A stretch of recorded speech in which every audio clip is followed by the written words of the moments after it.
السلام عليكم ورحمة الله وبركاته.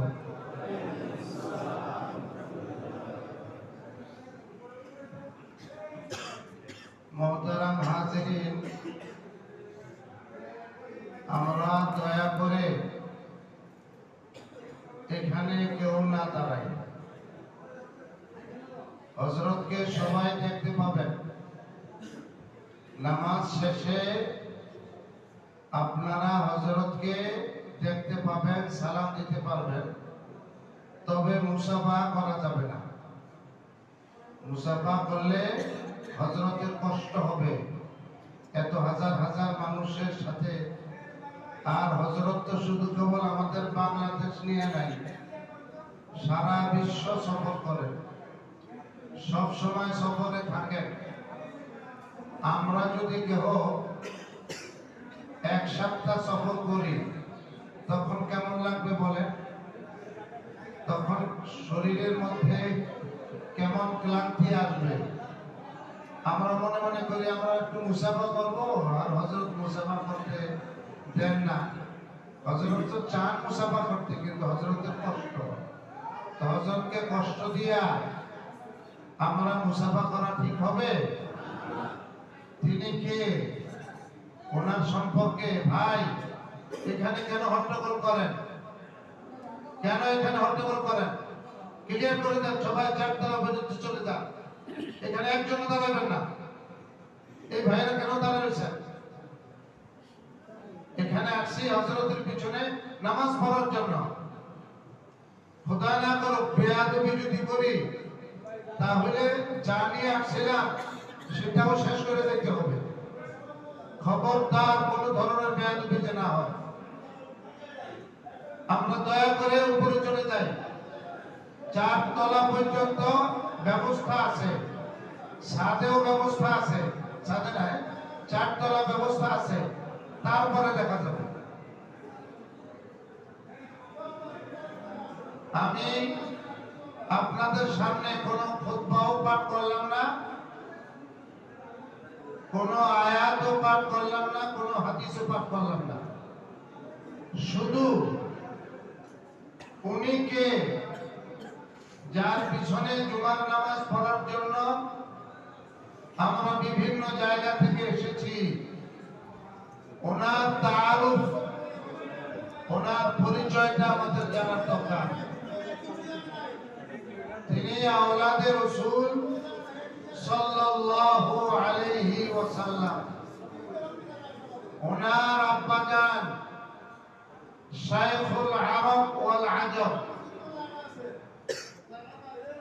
শুধু কেবল আরবের শায়েখ ছিলেন তা নয়, আরব জাহান সারা গোটা বিশ্বকে আজম বলা হয়। তো তিনি ছিলেন শাইখুল আরব ওয়াল আজম। নবীজির রওজার পাশে 18 বছর হাদিস পড়াইছেন। 18 বছর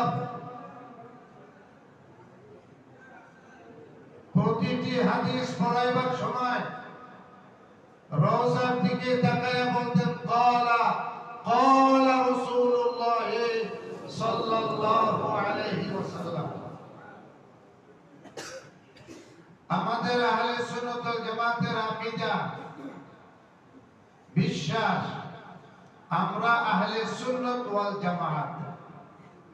আমরা তো আসলে আমাদের পরিচয়টাও জানি না। দুঃখ তো এটা। আমাদের আহলে সুন্নাত ওয়াল জামাতের আকীদা হলো নবীজি কবরের মধ্যে জিন্দা, হায়াতুন নবী। এই বর্ণনা যখন পড়াইতেছিলেন আরবের ছাত্ররা, কেউ কেউ প্রশ্ন করছে কবরের মধ্যে একটা মানুষ জীবিত থাকে কিভাবে? তখন হযরত তাকে দলিল দিলেন। আবার সে প্রশ্ন করলো, আবার প্রশ্নের উত্তরে প্রমাণাদি পেশ করলেন। কয়েকদিন এই বিষয়ের উপরে আলোচনার পরে শেষ পর্যন্ত তারা বলতে বাধ্য হয়েছে, প্রমাণাদি যেভাবে আপনি পেশ করেছেন তাতে অস্বীকার করার কোনো উপায় নাই, তবে মনটা কেন এটাকে মানতেছে না। তখন হযরত বলেছেন, আগার ইয়াকিন না হো, যদি বিশ্বাস না হয়, অর্থাৎ ভিতরের খুঁতখুঁতি যদি দূর না হয়, তাহলে একটু রওজা শরীফের দিকে তাকাও। রওজা শরীফের দিকে তাকায়া দেখে নবীজি রওজার উপরে কুরসির উপরে বসে মুস্কি মুস্কি হাসতেছে। সেই নবীর উম্মত আমরা, সেই নবীর আওলাদ এখানে এসেছেন।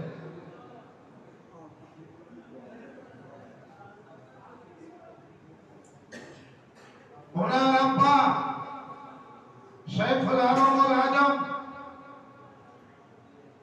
ভারতবর্ষ থেকে ইংরেজদেরকে বিতাড়িত করার জন্য মালটার দ্বীপে বন্দী ছিলেন। উনি তখন মদিনায় মুনাওয়ারায় হাদিস পড়াইতেন। ওনার উস্তাদ শাইখুল হিন্দ মাহমুদুল হাসান দেওবন্দি রহমতুল্লাহি আলাইহি যখন ইংরেজরা অ্যারেস্ট করলো, তখন উনি স্বেচ্ছায় কারাবরণ করলেন। ওনাকে উঠায় না জাহাজে, তোমার নামে অ্যারেস্ট ওয়ারেন্ট নাই, তোমার নামে ওয়ারেন্ট আসে নাই, তোমাকে নিব না। উনি বলে আমার উস্তাদ চলে যাবে, সমুদ্রে ঝাঁপ দিছে। তারপরে সেখানে জাহাজের ক্যাপ্টেনরা ওনাকে উঠাই নিছে জেলখানায়। ওনার উস্তাদ কাঁদতেছেন যে সারা জীবন খতমে তারাবি পড়েছি, আজকে তো আমাদের মধ্যে কেউ হাফেজ নাই। ওনার আব্বা জান শাইখুল আরব আল আজম বলেছেন, ওস্তাদজি দোয়া করেন, প্রতিদিন এক পারা মুখস্থ করতেন, তারাবিতে এক পারা শোনাই। ওনার উস্তাদ কয়টা নাকি বলবো, হাজার হাজার ঘটনা কিতাবে আছে। ওনার আব্বা জান, যিনি আজকে আজাদ পিছনে আমরা জুমার নামাজ পড়ার জন্য এসেছি, ওনার আব্বা জান নাফারাল্লাহু মারকাদা, ওনার এক উস্তাদ ছিল, ছোটবেলার উস্তাদ। উনি মক্কা শরীফ গেলেন হজ করতে, চিঠি লিখছে, বাবা হুসাইন হজের পরে আমি মদিনা শরীফ আসবো। ওই সময় তো মোবাইল টেলিফোনের যুগ ছিল না। মক্কা শরীফ থেকে মদিনাতে আসতো আপনার গাধার উপরে সওয়ার হয়ে, ওটের উপরে সওয়ার হয়ে আসতো। তো ওনার আব্বা জান ওস্তাদজি আসবেন, ওস্তাদের কাছে নিচের ক্লাস আলিফ পাতা পড়ছেন, কিন্তু ওস্তাদ আলিফ পাতা হোক আর যাই হোক, ওস্তাদ তো ওস্তাদই। আমরা তখন উপরের ক্লাসের ওস্তাদদেরকে ওস্তাদ মনে করি, যাদের কাছে আলিফ পাতা, আরে তাদের উপরে তো ফাউন্ডেশন, তাদেরকে আরো বেশি সম্মান করা উচিত। তো উনি প্রতিদিন যেখানে আছে টাঙ্গাইল স্টেশন, যেখানে ঘোড়ার গাড়িগুলো ওটের গাড়িগুলো থামে, ওইখানে যে প্রতিদিন ওস্তাদজির অপেক্ষায় থাকতেন, আর বাসায় ওস্তাদজির জন্য ভালো খাবারের ইন্তজাম করে থাকতেন। বেশ কয়েকদিন এইভাবে অপেক্ষা করছেন, ওস্তাদজি পান নাই। একদিন আর জান নাই যে মনে হয় ওস্তাদজি আসবেন না, ওই দিনে এসে গেছেন। ওই দিনে আসছেন তাড়াতাড়ি ওস্তাদজির জন্য যা খাবারের ব্যবস্থা ছিল, প্রতিদিনের খাবার, আজকে কোনো ইন্তজাম করেন নাই। গরুর গোশত পালং শাক দিয়ে রাঁধছে, পালং শাক দিয়ে গরুর গোশত রাঁধছে, রুটি পেশ করছে। এই খাবার দেখে ওনার আব্বা জানের উস্তাদজি কান্না শুরু করছে। হযরত মদনী রহমাতুল্লাহ আলাইহি মনে মনে ভাবলেন কাঁদতেছেন হয়তোবা এই জন্য যে এত দূর থেকে আসলাম, একজন মেহমানের জন্য সাধারণ খাবার ব্যবস্থা করে। এই জন্য বললেন যে ওস্তাদজি, আমি তো প্রতিদিনই ভালো খাবারের ইন্তজাম করে প্রতিদিন গিয়ে ওই টাঙ্গা ঘোড়ার স্টেশনে যাইয়া আপনার জন্য অপেক্ষা করি, অনেকদিন পর্যন্ত করতেছি, মনে করতেছি আপনার আসবেন না। আজকে এইটাই পেশ করলাম, সামনের বেলা আপনার জন্য শান মোতাবেক মেহমানদারি ব্যবস্থা করব। আমার কথা বুঝেন? তখন তিনি কাঁদতেছে আর বলতেছেন, আমি খাবারের ইন্তজামের জন্য কাঁদি না, আমি এখানে আসার পরে নবীজিকে স্বপ্নে দেখেছি। নবীজি বলেছেন তুমি মদিনাতে আসলে আমার ঘরে দাওয়াত, আর তোমাকে মেহমানদারি করানো হবে পালং শাক এবং গোশত দিয়া। হুসাইন আহমদ, তোমার ঘরকে নবীজি নিজের ঘর বলেছেন, সেই জন্য আমি খুশিতে কাঁদতেছি। আগে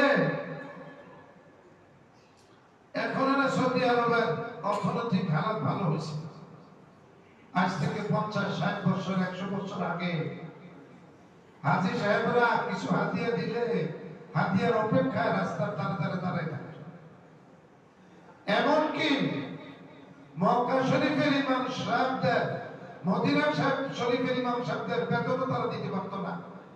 এই হিন্দুস্তান থেকে, বাংলাদেশ থেকে বড় বড় যারা আপনার জমিদার ছিল, তারা ওই সমস্ত ইমাম সাহেবদের বেতন কি করত? পরিশোধ করত। সেই সময় তারা করত কি, বিভিন্ন দেশের থেকে বড় বড় জমিদাররা গেলে মক্কা শরীফের বাইতুল্লাহর সামনে মোটা একটা মোমবাতি জ্বালাইতো। ওই মোমবাতির কিছু যে গইলা পড়তো, ওগুলো তারা হাতিয়া হিসাবে পেশ করত। আর নবীজির রওজা উপরে ঝাড়ু দিয়া যে ধুলাবালি গুলো ছিল, ছোট ছোট শিশির মধ্যে ঢুকাইয়া ওগুলো জমিদারকে হাতিয়া দিত।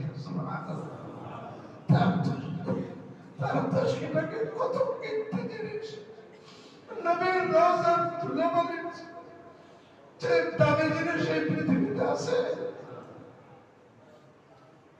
ওই সময় হযরত ওমর রাদিয়াল্লাহু তাআলা জামানার পর থেকে বাদশা আব্দুল্লাহ, এখন তো সালমান, তার আগে ছিল আব্দুল্লাহ, এই আব্দুল্লাহ বাদশা পর্যন্ত এশার পরে মসজিদে নববীর সব দরজা বন্ধ করে দিত। শেষ রাতে যে একটা দরজা খুলত, আব্দুল্লাহ এসে অর্ডার জারি করছে এখন সারা রাত্র মসজিদে নববীর দরজা খোলা থাকবে। ওই সময় যখন দরজা বন্ধ থাকতো, তখন যখন তারা হযরত আসতেছে, আলহামদুলিল্লাহ হযরত এসে গেছেন। হযরত প্রথমেই আমাদের হাজী সাহেব আলহাজ জাকির সাহেব, আল্লাহ ওনাকে যে টাকা পয়সা তো অনেক কি দিচ্ছে আল্লাহ,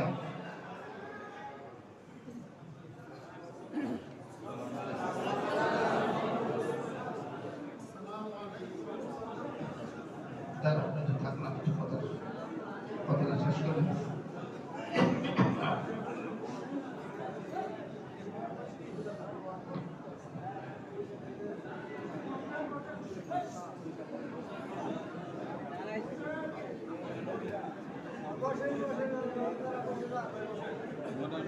আমরা সবাই বসে, আমরা দয়া করে সবাই বসে একটু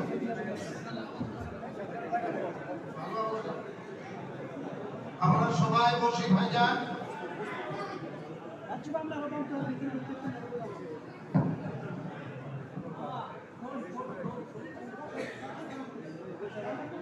আমরা সবাই বসি, দয়া করে সবাই বসি, কেউ দাঁড়ায় না থাকি। আমি বলতেছিলাম ওই সময় বড় বড় জমিদাররা যখন যাইতো রাতের বেলায়, ওই মসজিদে নববীর খাদেম সাহেবরা স্পেশাল ভাবে ওনাদের জন্য দরওয়াজা খুলে দিতেন। ওনারা খাদেম সাহেবদেরকে মোটা অঙ্কের হাদিয়া দিতেন। ওনারা একা যায় নবীজির রওজা ধারে সালাম দিতেন। তখন এরকম বড় এক জমিদার গেছে ওনার স্ত্রী সহকারে। পরে শেষ পর্যন্ত সব খাদেমরা জমিদারদেরকে নিয়ে নবীজির রওজার সামনে দাঁড়াইছে। এমন সময় দেখলেন যে একজন পাগড়ি পরিহিত অবস্থায় সাদা ধবধবে মসজিদের নববীতে প্রবেশ করছে। ওনাকে দেখে ওই যে খাদেমরা জমিদারদেরকে নিয়ে জিয়ারত করতে গেছিল, সবাই জমিদারদেরকে ফালাইয়া ওই